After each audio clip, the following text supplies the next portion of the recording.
Ibubu mata, pingaloto, ibubu mata, oh, pingaloto, oh, ibubu mata, pingaloto. Chers internautes, nous allons continuer à suivre les réactions des abonnés. Voilà, madame,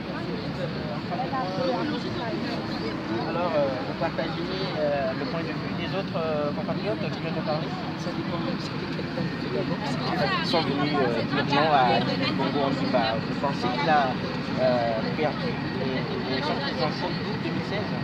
Je ne pense pas. Je dis, le peuple dénonce la forfaiture. Nous sommes venus dire aux yeux de tous les Allemands, aux yeux de tous les Européens, aux yeux de tous les Africains, de tous ceux qui vont participer à la COP 23, que Ali Bongo est illégitime. Il n'a pas le droit de participer à la COP 23. Et pour ça, il a été invité officiellement. Il a été invité officiellement, mais l'Union européenne a démontré qu'Ali Bongo a été mal élu. Vous voyez les 17 résolutions. Et vous savez très bien, c'est de la politique. Mais nous, le peuple, les peuples du monde entier savent qu'Ali Bongo a massacré le peuple gabonais. Il a tué les Gabonais au plus jeune des gens. Et pour cela, nous, les femmes gabonaises, nous restons debout pour revendiquer que justice soit rendue à nos enfants. Et aujourd'hui, nous avons nos frères qui sont emprisonnés. Vous savez ce qui se passe? Ali Bongo ne permet pas que les Gabonais dénoncent ces assassins. Vous voyez tous ces mamans qui sont là. Nous pleurons. Moi, j'ai un fils qui a été assassiné. Il y a 2 jours encore, un de mes parents a été assassiné. C'est ce qui se passe au Gabon.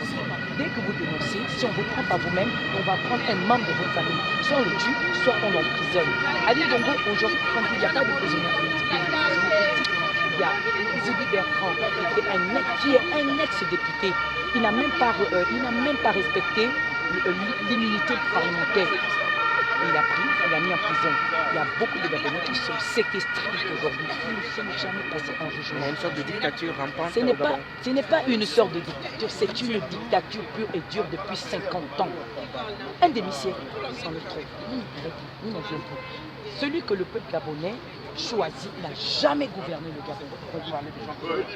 Je ne parle pas de Jean-Claude, je parle du peuple gabonais.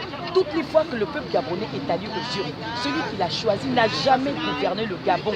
C'est ce que je suis en train de vous dire. Donc aujourd'hui, nous ne nous battons pas pour Jean-Pierre, nous nous battons pour notre souveraineté qui est finie aujourd'hui. Depuis 50 ans, pas seulement aujourd'hui. Je suis né moi, j'ai 47 ans aujourd'hui. Je suis né, j'ai trouvé Bongo Père qui a changé de nom comme il veut. Et il a fait plus de 40 ans. Et c'est son fils adoptif. Et c'est prouvé qui a pris le pouvoir en 2009. Il n'a pas été élu. C'est un mot qui a été élu. Vous voyez, ils ont l'habitude. Mais nous en avons marre. C'est pourquoi nous sommes là. Depuis une année, la diaspora gabonaise est debout. Elle n'est pas seulement debout, elle est avec d'autres diasporas. Et encore, je vais profiter de cette occasion pour lancer un appel à tous les Africains. Vous savez, aujourd'hui, nous vivons la dictature en Afrique. Les 14 pays francophones vivent la même chose. Et cela est tenu par la France. Et l'Union européenne demande à la France d'accompagner tout justement, non seulement le Gabon, à rentrer dans cette réelle démocratie. Si vous lisez l'article 9. Donc, je n'ai pas besoin de citer, mais juste besoin de dire que les 14 pays vivent la dictature qui ne dit pas son nom. Vous arrivez au Congo, 33 ans de Sassou Nguesso. Vous arrivez au Cameroun, Paul Biya, il est là depuis des années, depuis plus de 30 ans. Vous arrivez en RDC, Kabila est là, il a remplacé son père. Et il n'est même pas de la RDC. Vous savez, on peut mettre des jours à raconter ce qui se passe en Afrique et nous savons tout ce qui se passe. Vous voyez, mais je lance un appel à nos frères africains. L'heure a sonné, nous devons balayer ces dictateurs. Nous voulons que l'Afrique, le peuple africain soit capable de choisir celui qui doit le gouverner. C'est ce qui nous embête. Ne biaisons pas, ne faisons pas semblant. Nous savons le mal de l'Afrique, c'est la dictature. Et c'est la France-Afrique. Et c'est la France. Les 14 pays que j'ai cités, j'ai dit, c'est les 14 pays. Attendez de l'Allemagne? Mais l'Allemagne, elle doit comprendre que si on est là, c'est un signal. Et je crois que John Lennon, il fait bien son travail. Je suis sûr que là-dedans, s'il a droit de parole, il va dire encore ce qu'il a eu à faire, ce que les superviseurs des élections ont pu faire. Donc, l'Allemagne doit comprendre que le peuple gabonais a soif de l'alternance. L'Allemagne doit comprendre que c'est un état de droit. Au Gabon, c'est un état de non-droit. Nous ne savons pas parler allemand. Nous espérons que ça va être traduit. Parce que je parle en français, j'espère que ça va être traduit. Le peuple gabonais crie haut et fort que l'Allemagne ne doit plus rentrer dans la politique d'entretien. La France, c'est la politique de l'Autriche. C'est ça la vérité. Nous devons dire la vérité. Nous voulons l'alternance. Nous voulons notre souveraineté qui est bafouée, qui est flouée depuis 50 ans. Mais est-ce que, comme les autres Africains, vous êtes pour l'abolition du franc CFA? Mais vous savez, le franc CFA, on veut que ça soit aboli, mais le plus important aujourd'hui, je ne dis pas que ce n'est pas important. Allons point par point. Si déjà on ne peut pas choisir notre propre président, vous pensez qu'on n'est pas libre monétairement, politiquement, économiquement, on n'est pas libre. Mais commençons par le commencement. Lorsqu'on va aux urnes, que celui qu'on a choisi qui puisse gérer, qui puisse gouverner. Commençons par là. Cela s'ensuit. Voilà. Et tout ça va se suivre. Voilà. Nous ne pouvons rien faire sans l'Occident. Mais il faudrait que ce soit gagnant-gagnant. Vous voyez, c'est un peu ça. Voilà, c'était donc le témoignage à chaud des Gabonais très nous le vivons. Nous exigeons. Nous sommes un peuple, nous avons une voix comme Alors vous êtes venu également manifester contre la présence de la Ligue à Bande, c'est ça? Nous sommes là comme d'habitude. Je vais commencer par dire que à chaque fois que je viens manifester, ce sont ces images-là qui m'interpellent. Ces images-là. C'est des images prises quand? Ces images-là doivent parler à tout le monde parce qu'au Gabon, on a une tradition qui n'est pas la nôtre, c'est celle des crimes rituels. On mutile des enfants, on leur coupe leur langue, on enlève tous leurs organes. Tout ça, c'est une pratique qui a été mise en place par Bongo, père et son clan, donc Ali Bongo et tous les autres. Donc ces images-là, elles nous parlent chaque jour. À chaque fois qu'on se lève pour venir manifester, on dit plus jamais ça. Nous ne voulons plus jamais de ça au Gabon. Voilà pourquoi aujourd'hui nous nous levons et nous disons qu'on ne va pas, on ne peut pas s'arrêter. Ce n'est pas possible. Ce n'est pas possible de s'arrêter. Même pour eux, ce n'est pas possible de s'arrêter. D'accord. Alors, madame, les idées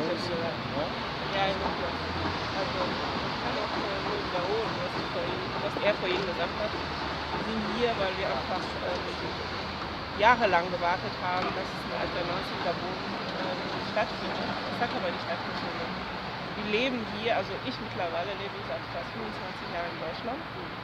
Ich habe Gabun verlassen, das Land war schön, war sehr schön. Natürlich?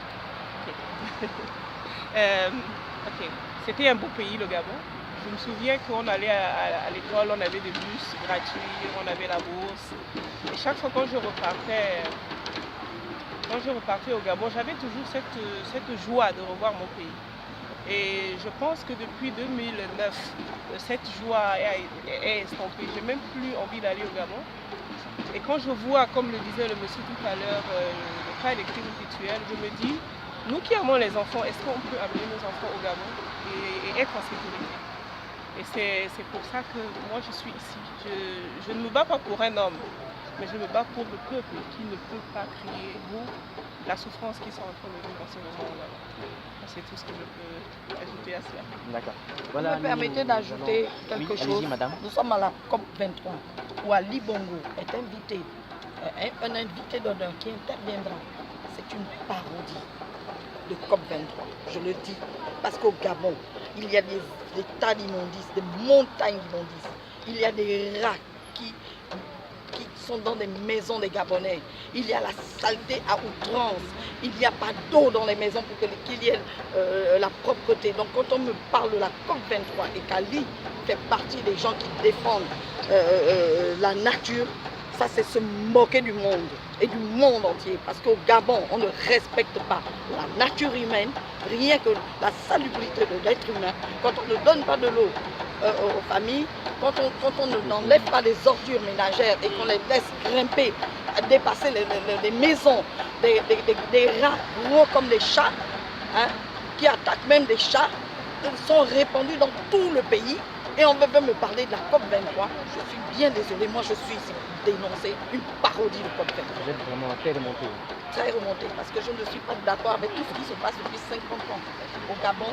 Je suis contre ce qui s'est passé dans le QG du président Ping, parce que les Gabonais fêtaient la victoire du président qu'ils ont élu démocratiquement. Et M. Ali Bongo, qui est aujourd'hui un invité d'honneur de la COP23, donc de l'Allemagne, s'est permis de tuer des centaines de Gabonais pour tout simplement parce qu'ils ont voulu le débouter du pays. Ils n'avaient même pas le droit de se présenter aux élections. Moi, je suis en colère. Je suis franco-gabonaise, mais j'ai de l'amour pour mon pays parce que mon pays, c'est un beau pays. J'ai de l'amour pour l'Afrique parce que l'Afrique, c'est un beau continent. Et c'est un continent qu'on se polie depuis trop longtemps. Et je dis ça suffit maintenant. Ça suffit. Et tous, tout le monde doit comprendre que ça suffit. Et nous ne lâcherons rien jusqu'à ce que nous ayons obtenu gain de cause. Nous ne lâcherons rien. Nous ne nous fatiguerons pas. L'hiver ne nous fatiguera pas. La pluie ne nous fatiguera pas. L'âge ne nous fatiguera pas. J'ai 56 ans. Je suis là et je saute et je manifeste mon désaccord. Je manifeste mon désaccord avec ce qui se passe dans le monde. Je dis ça suffit. On ne se moque pas d'un peuple, on ne se moque pas d'un peuple, on ne se moque pas d'un continent comme ils sont en train de le faire. Ça c'est légaliser un dictateur. Ça c'est la légalisation d'un dictateur. Ce n'est pas de la politique. Ils sont en train de légaliser un dictateur. Ils sont en train de légaliser un usurpateur de pouvoir.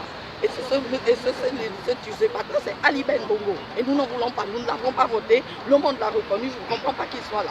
Et je dis non. Et il n'a jamais été pour la salubrité du Gabon. Il pille nos richesses et c'est tout. C'est pour ça qu'il est là. Voilà, nous allons peut-être donner la parole à qui est apparemment la plus jeune. Bonjour madame. Ok, alors vous êtes venu également. C'est quand la présence de la Bamba? Yeah, non, within 3 years. Ok, nous sommes ici à la COP23 qui se passe à Bonn pour manifester contre la venue de Ali Bongo à Bonn. Bon, moi je ne comprends pas. Ali Bongo n'a jamais été mon choix. Quand j'ai appris qu'il devait se présenter aux élections en 2009, je faisais encore ma pratique dans une clinique. Je me suis mise à pleurer parce que je voyais déjà le chaos. Depuis toute petite, j'ai écouté mon père, mes aînés parler de ce type-là. Donc en mal. Déjà, il était très jeune, il commençait déjà à tuer. Il avait tué un enfant qu'il avait écrasé. Au Gabon, on n'a pas besoin de preuves. Ça va de bouche en oreille. Ce qui se dit la nuit, le jour, ça apparaît à la lumière. Donc on n'a pas besoin de preuves. Les preuves sont là, ça circule dans les réseaux sociaux. Donc allusion au crime rituel. Moi je fais allusion à tout. Ali Bongo, je ne sais pas, il a un goût du sang. Il aime tuer cet homme-là. Je ne sais pas si c'est parce qu'il revient de la guerre du Biafra, voilà, qu'il a vécu cette traumatisme-là. Il a eu la chance d'être adopté par un Gabonais, soi-disant Gabonais. On l'a nourri, on l'a lavé. Je ne suis pas contre, c'est un Africain, c'est mon frère de sang et de douleur. Mais le fait qu'il tue, qu'il ait commencé tant jeune à tuer, ça reflète en fait l'image de la personne. En 2009, il a tué. En 2016, il a tué. Il a commencé à tuer, peut-être qu'il avait encore 16 ans.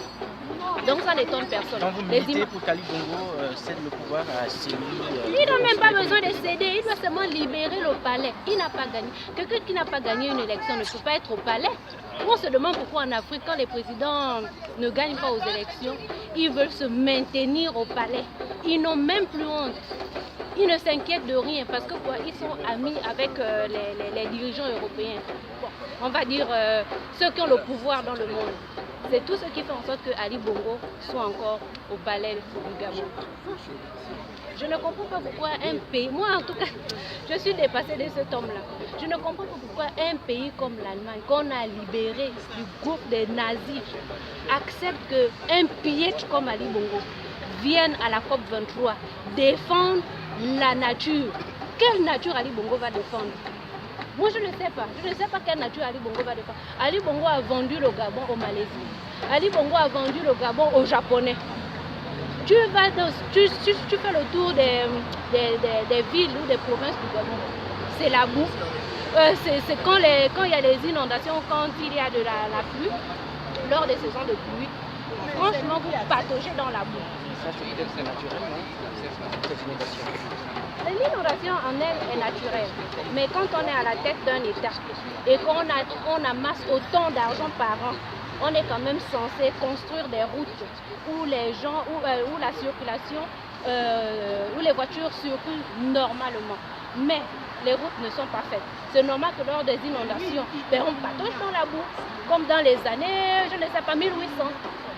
Le Gabon a reculé. Au lieu d'avancer, le Gabon a franchement reculé. Et tout ça à cause de qui? D'une seule personne, Ali Bongo. Voilà, monsieur, moi, vous voyez hocher la tête, vous avez beaucoup de drapeaux avec vous. Vous venez du Gabon aussi? Moi, je suis du Congo-Brazzaville, donc j'ai vécu au Gabon. D'accord, vous êtes venu apporter un soutien à vos voisins gabonais. Oui, obligé. Parce que qui dit le Gabon, qui dit le Congo, comme en Afrique. Nous tous sommes des Africains, mais ce qu'on demande, un Ali Bongo, un Biafra, un Nigérien, un l'enfant adoptif qui vient du Nigeria, qui vient commander le Gabonais. Et franchement, voilà. Moi, j'avais laissé le Gabon quand le père était là. Le vrai Bongo. Lui n'est pas Bongo. Ok, alors vous êtes du Congo-Brazzaville, c'est vous aussi venu contesté par une partie de la population. Déjà, là je vous parle chez moi, là, déjà dans le pool, on tue. Sassou Nguesso, il bombarde. Il est là aussi. Il est là. Ouais. Il est là. Là, il bombarde chez nous, là-bas au pool. Il a fermé l'hôpital. L'hôpital, comme je vois, comme Jeanne Bory. Jeanne Bory, moi j'étais à Jeanne Bory à lui. Ils ont cassé, mais chez nous, ils ont fermé. Au Congo-Brazzaville, il n'y a plus d'hôpitaux, il n'y en a plus. C'est comme Ali Bongo. Qui nous laisse ce pays-là, ces gens-là, c'est les gens qu'on avait adoptés. Donc vous souhaitez aussi que l'administration de Qui parle Qui doit partir? Comme il y a des morts. Mais il a été élu en lors de Non, il n'était pas élu. C'est comme Ali Bongo. Ali Bongo n'avait pas gagné. Sassou Nguesso n'avait pas gagné. Comme Ouattara, il n'avait pas gagné. Kabila, il doit partir, obligé. Nous, on est des panafricains. Donc vous militez pour que les dirigeants qui s'approchent du pouvoir puissent céder leur place. Tous les chefs d'État africains, même s'ils sont remplacés par leurs enfants, ils doivent laisser notre pays qui parle. Le France-Afrique, c'est fini. Voilà, le président Robert Mugabe traverse une période difficile. Vous avez suivi cet après-midi? Mugabe, il est à la fin déjà. Vous pensez que c'est... Non, mais c'est fini. Non, c'est fini. Mugabe, c'est fini là. On va se faire déposer par un coup d'État. Le coup d'État, c'est d'abord nous-mêmes. On doit se réveiller. Comme on dit, la révolution. Tous les Africains dehors, parce qu'on doit chercher ces gens-là. Nous, on est des jeunes. Moi, je suis venu en battu sans France. Ça m'avait énervé déjà. Vous avez pris le risque de traverser la Méditerranée. Voilà, la Méditerranée. Ça me fait 17 ans, je suis là.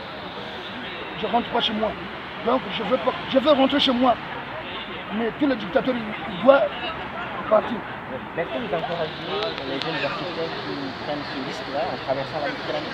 Mais ils n'ont pas le choix. Ils n'ont pas le choix. Quitte à y laisser leur vie. Ah ben, ils n'ont pas le choix.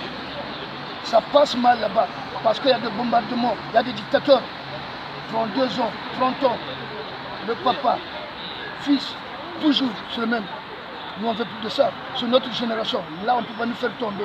On est debout. La jeunesse africaine, je vous demande vraiment là où vous êtes.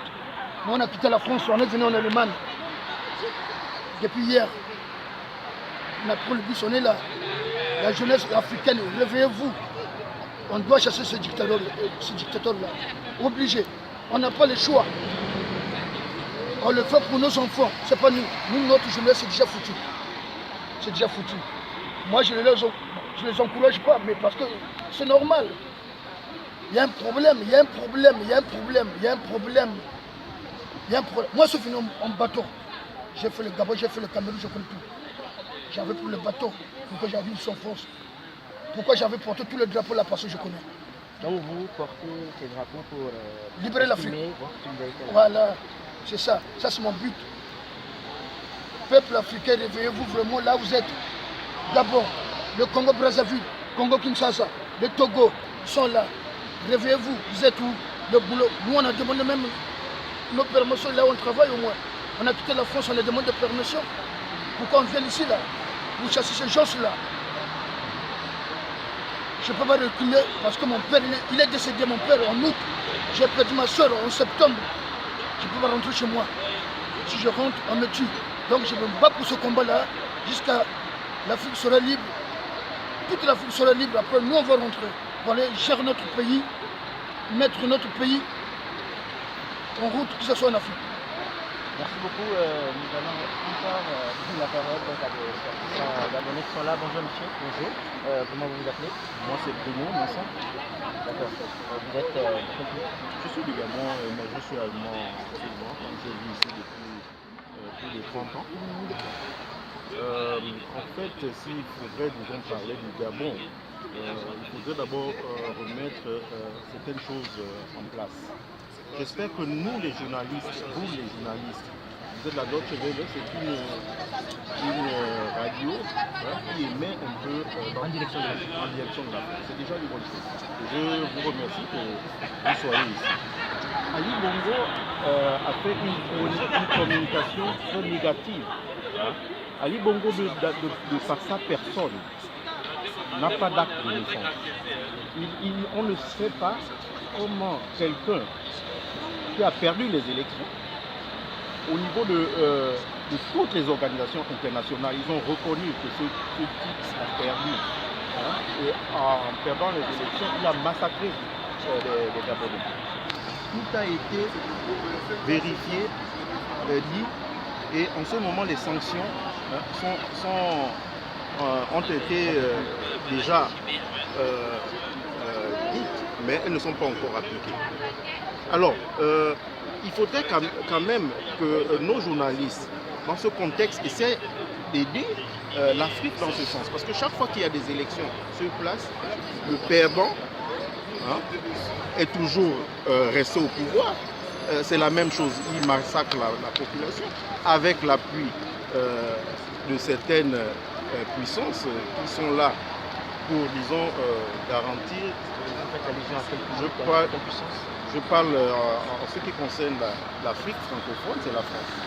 Si vous voyez le frère qui venait de parler du Congo, vous parlez du Togo, de la RDC, c'est le même problème. Ces présidents, si vous voyez l'historique, ce n'est pas des vrais citoyens, c'est des citoyens qui ont été mis au pouvoir par quel moyen, mais pour, disons, garantir les Alors, au point de vue écologique, puisqu'on est ici, je ne pense pas qu'un dictateur qui tue sa population est à même de protéger l'écologie. Entre l'environnement et les composantes, on doit respecter cet ensemble. Et au Gabon, le nombre de victimes a été impressionnant. Il y a eu le même problème qui s'est passé à la Gambie, où il y a beaucoup d'organisations qui ont agi sur ce truc. Donc je ne sais pas pourquoi au Gabon, juste à présent, ça perdure. Bien, en tout cas, merci beaucoup pour votre disponibilité.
Ja, ich wollte nur Bescheid sagen, dass hier sind die Karl Rasch hier gekommen, gegen diese Teilnahme von Ali Bongo in diese Konferenz, diese Gipfel zu protestieren. Ali Bongo hat die Leute, seine Bevölkerung, teilweise massakriert.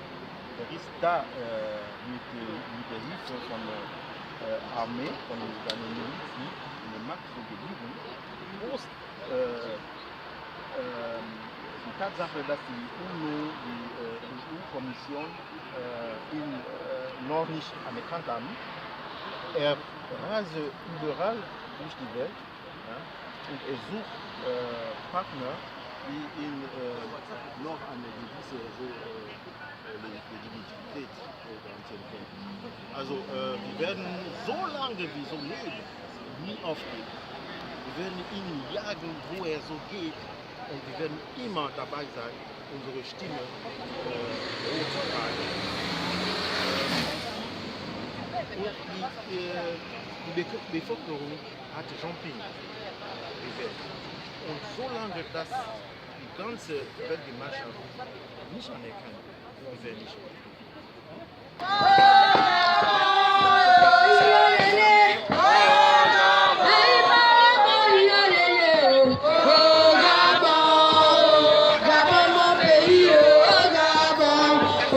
J'ai perdu des frères au Gabon, j'ai perdu des sœurs au Gabon, j'ai perdu mes pères au Gabon, Gabon mon pays au Gabon, Yalele au Gabon, Yalele au Gabon, Aïma Yalele au Gabon, Gabon mon pays au Gabon, on a le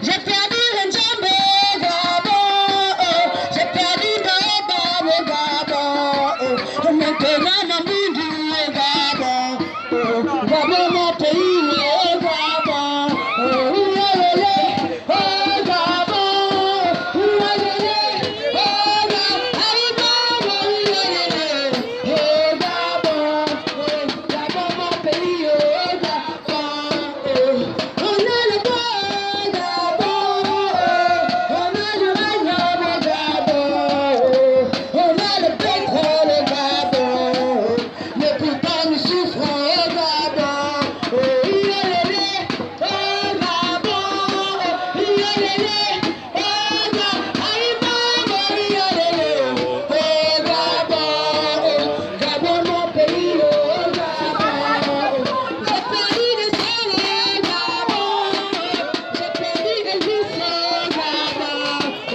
j'ai perdu des frères au Gabon, Gabon mon pays au Gabon, Yalele au Gabon, Yalele au Gabon, Aïma Yalele au Gabon, Gabon mon pays au Gabon.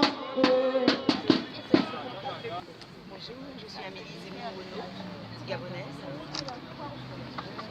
La résistance, et puis c'est de cela dont il s'agit, n'est pas seulement dans les paroles, elle est également dans les actes. Depuis maintenant 63 semaines, nous marchons à Paris sur des places mythiques, celles qui ont représenté des valeurs pour la France. Le Trocadéro, qui est le parvis des droits de l'homme, la place de la République également, et nous manifestons devant ce qui représente le Gabon, c'est-à-dire devant l'ambassade du Gabon à Paris.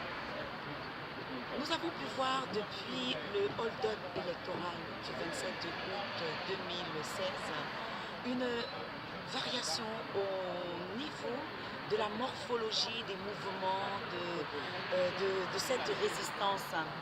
Tout a commencé par un engouement très puissant parce qu'il y avait une révolte, une violence de réaliser que la vie humaine n'avait plus de valeur au sein de ceux qui aujourd'hui disent qu'ils ont eu la victoire des urnes alors que le peuple a massivement voté pour élire un homme de la coalition. Je dis bien qu'il y avait une coalition de l'opposition.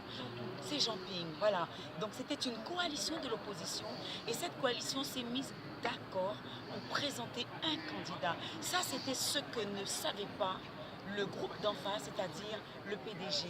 Donc le peuple a voté Jean Ping. Il y a eu toute une mascarade avec un trucage, un tripatouillage des résultats, comme cela était de toute manière une habitude du régime du PDG. Je l'ai vu. Je ne parle pas de quelque chose que je ne connais pas. J'ai des preuves, je le sais. Donc c'est pour dire que, autant avant, du temps de Bongo Père, il y avait tout un ensemble de marchandage, tout un ensemble de rachat des voix qui était un système existant et qui permettait, entre guillemets, de faire taire toute velléité de contestation, même si il avait été manifesté une volonté contraire, c'est-à-dire une volonté de changement. La différence, c'est que depuis 2009, ce mouvement s'est amplifié. 2016 a vu encore un grondement plus fort. Et aujourd'hui, à la 63e semaine de manifestation, nous continuons de dire non.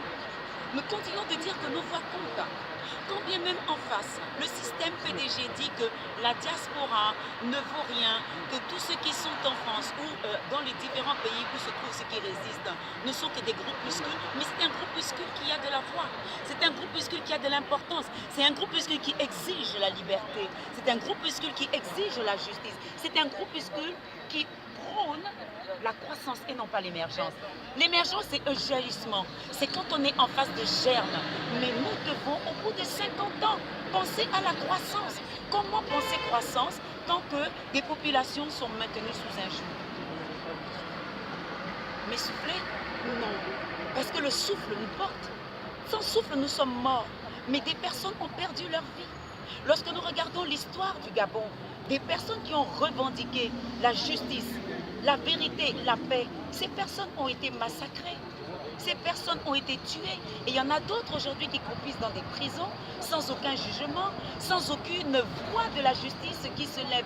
Dernièrement, pour ne citer que ceux qui sont plus ou moins connus, on a présenté Landry Amian Washington, qui est pourtant un citoyen gabonais d'origine, qui est américain. Mais dernièrement, il est passé devant le juge. Qu'est-ce que ça a donné? Rien. Un jeune encore, Hervé Mombo Kinga, est passé. Qu'est-ce que ça a donné? On n'a rien vu. En d'autres termes, la justice est corrompue, elle est bafouée, elle est muselée. Les personnes qui essaient de parler sont tout simplement asphyxiées.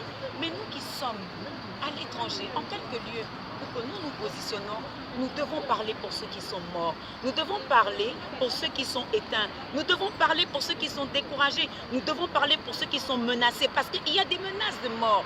Il y a des menaces. Les personnes qui, à l'étranger, revendiquent la vérité des urnes, s'entendent dire, mais vos parents auront des représailles. Où est la justice? Où est la liberté? Où est le respect des libertés fondamentales? La liberté fondamentale commence par la liberté individuelle. Elle commence par l'acceptation du débat contradictoire. Mais cela est refusé. Écoutez, on peut ne pas être d'accord avec les opinions politiques d'un parti. Est-ce que cela justifie d'être emprisonné? Est-ce que cela justifie d'être torturé? N'est-ce pas une manière d'ouvrir? Nous parlons d'alternance. L'alternance pour le Gabon, pourquoi? Parce que ce que nous voyons aujourd'hui est contraire à l'épanouissement. Moi, je parle d'un plein épanouissement, je suis croyante. Je parle du plein épanouissement. Nous sommes créés à l'image du Dieu vivant. Nous sommes des créateurs également sur cette terre.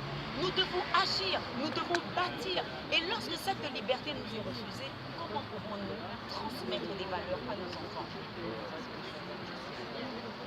Soutien apparemment affiché de la communauté internationale, notamment de la France. Je ne parlerai pas de déception. Vous savez, quand on est dans le combat, il y a une chose qui est très importante. On ne peut pas faire confiance à tout le monde de manière totale. À la base, oui, c'est d'abord qui fera le Gabon si ce n'est pas le Gabonais. Ouamitsa l'a dit au départ. C'est le Gabonais lui-même qui va bâtir le Gabon. Après que nous ayons des alliés, c'est une chose. Et même dans ces alliés qui sont à géométrie variable, à poids financier variable, à poids moral, parce qu'il s'agit aussi de probité variable, il est important de s'asseoir sur ce qui est sûr, c'est d'abord nous-mêmes. Et quand bien même, en nous-mêmes, on peut trouver des personnes qui changeront de bord, qui sont partis au dialogue, mais ceux qui restent, ils ont une puissance. Je pouvais l'avoir dit, la résistance est une force. Maintenant, la détermination nous donne la puissance. Mais ce qui va nous rendre invincibles, c'est l'amour. Invincible, c'est l'amour que nous avons pour le pays. Quand je parle d'amour, je parle de vision. Quelle est la vision que nous avons pour le Gabon? Parce que celui qui a une vision, il voit très loin. Aujourd'hui, je peux mourir, mais si j'ai la vision, je la transmettrai à mes enfants. Je la transmettrai à des générations qui, elles, bâtiront conformément à cette vision pour le Gabon. Je peux tenir la semence si je n'ai pas travaillé la terre. Cette semence, si je la mets en terre, elle risque de mourir et de ne rien produire. Le grain doit mourir pour produire quelque chose. Mais avant de mourir, il faut que la terre soit préparée. Et c'est ce que nous faisons dans notre mouvement de résistance. Vous voyez, nous ne résistons pas avec les armes. Je parle bien des armes de guerre. Nos armes, notre parole, notre voix, elle compte. Nos armes, c'est l'unité. C'est enseigner, c'est instruire, c'est parler, c'est continuer de dénoncer ce qui est ignominie, c'est continuer de dénoncer ce qui est abomination, c'est continuer de dénoncer ce qui est la volonté d'éteindre, d'asphyxier une population pour la rendre dépendante, pour l'assujettir, alors que le Gabon dispose de toutes les ressources pour que chaque Gabonais soit véritablement épanoui, riche, prospère et continue de bâtir, de transmettre un patrimoine. Vous voyez, quand on chante la concorde, c'est une prophétie. La concorde, l'hymne, la concorde, c'est une prophétie. Quand on parle de dignité, on parle de respect. Le respect de la vie de l'autre, la vie en deux mots, la, plus loin, V-I-E, mais de la vie, L'-A-V-I-S. Comment pouvons-nous bâtir si nous n'écoutons pas les uns les autres? Avoir un avis contradictoire doit donner plutôt lieu à réflexion pour voir qu'est-ce qui peut jaillir de nous pour construire et améliorer l'existant. Mais même cela est refusé. Alors nous disons non et nous continuerons de marcher. Nous continuerons d'aller au niveau international. Nous continuerons à frapper à toutes les portes parce que tant que le souffle de vie nous l'avons, nous continuerons d'agir en conséquence. Et là, c'est la femme gabonaise qui vous parle, la femme gabonaise en action. Merci beaucoup. Merci. Ali Bongo Niba, Ali Bongo, Ali Bongo Niba, Ali Bongo. Tu tues les Gabonais, on ne veut plus de toi. Tu tues les Gabonais, on ne veut plus de toi. Ali Bongo Niba, Ali Bongo, Ali Bongo Niba, Ali Bongo. Tu es un assassin, on ne veut plus de toi. Tu es un assassin, on ne veut plus de toi. Ali Bongo Niba, Ali Bongo, Ali Bongo Niba, Ali Bongo. Tu es un assassin, on ne veut plus de toi. Tu mis les Gabonais, on ne veut plus de toi. Ali Bongo Niba, Ali Bongo. Je suis Bernard Coco, le de la justice civile gabonaise, président au Benelux. Et c'est aussi encore une opportunité pour nous de marquer aussi de notre présence dans ce qui se fait en ce moment à Bonn. Nous venons une petite délégation du Benelux avec l'Hexagone de la France et ce que nous avons trouvé ici à Bonn en Allemagne. Pour continuer, parce que comme Maître Dussol l'a si bien dit, continuer à fustiger et à dire à la face du monde que nous ne lâcherons rien, que nous sommes déterminés, même si certaines choses ne paraissent pas évidentes. Et comme l'a si bien dit Madame Zemmour, Amélie, je pense que nous sommes dans un siècle où les luttes aussi peuvent changer de forme. Même si l'objectivité ce serait de débouter un dictateur, un despote, c'est pas forcément parce qu'on aurait utilisé les armes pour les enlever. On a vu un peu tout récemment ce qui s'est passé en Zambie. on a pu enlever Yaya Jammeh. Je ne pense pas que ça en découlé. Est-ce que c'est la même chose? Je dis non, comparaison n'est pas notre raison, mais ce que je suis en train de dire, c'est que les pressions de toutes parts dans les faire, parce que nous savons que ce combat il est urbi et orbi, c'est-à-dire qu'il y a une face cachée d'iceberg qu'on ne voit forcément pas. Ce qui fait que nous, on est comme des... On continue à garder des consciences éveillées. Vous comptez sur votre détermination? Oui, nous comptons sur notre détermination parce que nous savons que si nous laissons le l'aise, c'est que nous avons capitulé pour ici s'installer. On ne sait pas jusqu'à combien de temps encore. Une sorte de... là, j'en parle de monarchisation qui ne dit pas son nom, mais une sorte d'impunité et on tue même l'âme de République au fait. Parce qu'il faut le dire quand même, au soir du 31 août 2016, le pacte républicain a été rompu par les agissements de M. Ali Bongo Ondimba. Moi je ne l'appellerai pas président. Pourquoi? Parce que je vais faire une certaine image. Nous sommes ici en Allemagne, j'aime bien. Ils ont souvent, la majorité des voitures que l'on voit circuler, c'est les Mercedes, je n'en fais pas une publicité. Imaginez que quelqu'un vienne vous voler votre Mercedes dans votre maison. Et que ce monsieur se permet de circuler à votre Mercedes et que vous l'aviez peut-être pas encore appréhendé. Est-ce pourtant qu'il a enlevé le propriétaire? Non, il n'est pas le propriétaire, c'est un voleur, c'est un usurpateur, c'est un imposteur. Le propriétaire du Gabon, c'est le peuple gabonais, qui a plus de 70% à plébisciter M. Jean-Pierre, et que cette fois-ci, c'est une forfaiture de tour que nous ne voulons pas et que nous n'allons pas laisser passer. Il roule encore avec la voiture du Gabon jusqu'à Beaune, en se disant que c'est lui qui représente le Gabon, c'est lui qui est le Gabon. Mais pour nous, nous lui disons non, cette voiture, tu l'as volée. Jusqu'à ce que nous ayons l'opportunité, les moyens de la récupérer, cette voiture. Le peuple reprendra cette voiture. Il n'en sera jamais le propriétaire. Comment est-ce que vous allez récupérer cette voiture? Vous savez, souvent dans des telles situations, je préférais dire comme un peu Malcolm X, il disait by any means necessary, par tous les moyens nécessaires.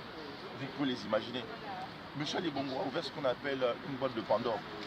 Quand on en vient à rompre le pacte républicain, et qu'on nous laisse entendre que l'alternance ne se fera plus par le moyen des urnes. Vous êtes journaliste, nous sommes des êtres humains. Essayez de penser là comment on peut prendre le pouvoir. Parce qu'il explique justement, par la rue, il n'y a pas tous les moyens nécessaires. Voilà quand il dit c'est une boîte de Pandore. On peut nous appeler pour dire que quelqu'un, comme ils ont fait avec Kabila, Joseph, père, quelqu'un avait mis une balle. Hein. Ça n'a pas. Voilà, un fou du palais, ça n'a pas embrasé tout le Zaïre. Hein. Une passation s'est faite et plus bon. Malheureusement encore que là on se retrouve englué avec son fils qui comme on dit, qui apparemment ne veut pas céder aussi parce qu'on ne sait pas ce que les Africains, pourtant pour certains ont été dans les écoles occidentales et agissent encore à des années d'obscurantisme inimaginable en fait. C'est vraiment honteux. Voilà, c'est vraiment honteux. Donc moi ce que je voulais dire, je voulais aussi véhiculer un message de la société civile gabonaise. Libre, pas celle qui est inférieure au pouvoir, pas celle des mallettes, celle-là qui se lève pour la justice, celle-là qui a pris son bâton de pèlerin pour mettre en mal ce régime, pour dénoncer les exactions et les arrestations arbitraires et tout le lot de ce que nous connaissons aujourd'hui comme répression, parce que tout est répressif avec le chef de groupe. Je voudrais saluer cette société civile, par M. Georges Paga, par M. le pasteur Moussi, Marc Conan, Marcel Ibama, Jean-Rémy Yaman, Péchéry Matéa, ils sont tellement nombreux. Lui, Laurence Dom, c'est vrai qu'on a souvent un peu de mal, parce que Laurence Dom, le plus souvent quand on la voit devant la scène, nous la voyons maintenant un peu comme cette dame qui porte qui est porte-parole du président Louis Jean-Ping. Donc souvent on a un peu du mal au fait d'assimiler la société civile, bien qu'elle y fait partie au fait. Voilà. Et puis on ne parle pas de Laurence Dom parce qu'elle est avec M. Marcona. Donc quand on cite Marcona, c'est qu'on a cité quelque part Laurence Dom qui fait un travail vraiment des plus remarquables. Donc moi je dis voilà, nous nous levons, nous continuons à être déterminés, nous continuons aussi à être ici en porte-flambeau de ce peuple qui est opprimé, qui est oppressé, qui a peut-être du mal à trouver ses marques. Parce qu'il faut qu'on se le dise, il y a de la peur. Il y a de la peur. Mais vous savez, à un certain moment donné, je pense que, comme on dit toujours, il y aura cette goutte d'eau qui va faire déborder le vase. Et ce sera quand Dieu sait ça. Mais nous sommes convaincus que le combat que nous avons engagé, d'abord la beauté de ce combat, vous savez, comme toute lutte, ça s'inscrit toujours que dans le temps. Et le temps aussi, c'est la patience. La patience, parce que une chose est sûre, c'est que Michel Bongo ne peut pas, dans l'état actuel de ce pays, même si on parle de crise économique, mais la crise économique, elle est accentuée et amplifiée de par le fait qu'il y a une très très mauvaise gouvernance. Il faut qu'on se le dise. Ce n'est pas la crise économique qui rend le pays dans l'état dans lequel il est. C'est la mauvaise gouvernance des politiques, imposteurs et faussaires qui sont. Et les gens ne se reconnaissent plus en ces leaders. Ce qui fait qu'au fait, même dans l'administration, il y a des crèves larvées. Je l'avais dit dans une ancienne interview, quand un investisseur sérieux vient vers vous et qu'il voit l'État, comment vous conduisez vos affaires. On va parler par exemple du cas Santolo, même si pour moi ce n'est pas des modèles en tant que tels de probité dans les affaires, mais ce sont quand même des investisseurs qui ont mis beaucoup d'argent, qui aujourd'hui maintenant ont des soucis à recouvrir par exemple leurs créances de la part de l'État. Donc c'est pour dire qu'aucun investisseur sérieux ne peut se permettre de venir mettre de l'argent là où les politiques ne s'entendent pas, là où le climat politique à tout moment est délétère. Et ce qui fait que l'économie du Gabon n'est pas prête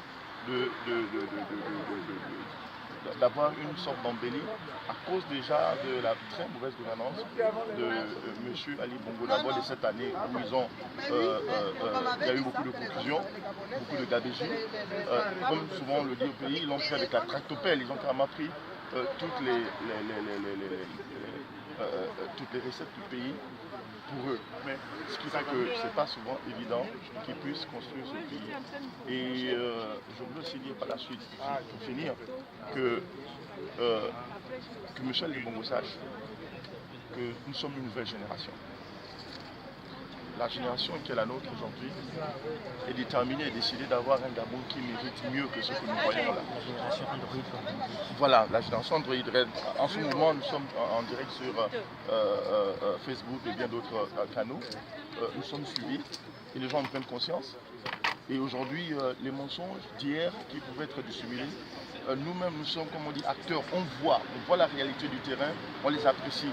Si vous permettez, il y a 2 jours, une dame générale de brigade est passée pour faire allusion à une bavure criminelle, parce que les jeunes élèves de lycée voulaient se rendre à leur lieu d'apprentissage et tout. Et ça avérait qu'un gendarme a dû prendre une halle dégoupillée, une grenade, lancer cette grenade dans un taxibus où il y avait près d'une quinzaine d'élèves. Mais nous l'avons vu, nous avons la capacité d'apprécier, comme on dit, c'est tellement flagrant et évident. Et cette dame générale se permet de venir dire tout le contraire de ce que tout le monde a pu voir. Et c'est ça le Gabon aujourd'hui. Il n'y a plus de dignité, il n'y a plus d'honneur. Même face à la vérité, il y a un déni total. Ça, ce n'est pas le Gabon que nous voulons léguer. Et ce n'est pas le Gabon dans lequel nous voulons vivre. Et nous disons, nous méritons mieux que ça. Voilà pourquoi, rien que pour ça, nous nous sentons obligés de faire tout ce qui est à notre possible, de faire partie de ce pouvoir. Ne nous demandez pas encore comment nous le ferons. Mais comme on sait, le peuple finit toujours par vaincre. Toute dictature, féroce soit-elle, a toujours été vaincue par le peuple. Donc c'est l'une de nos déterminations qui font que nous croyons qu'on trouvera les recettes possibles pour faire partir ce pouvoir.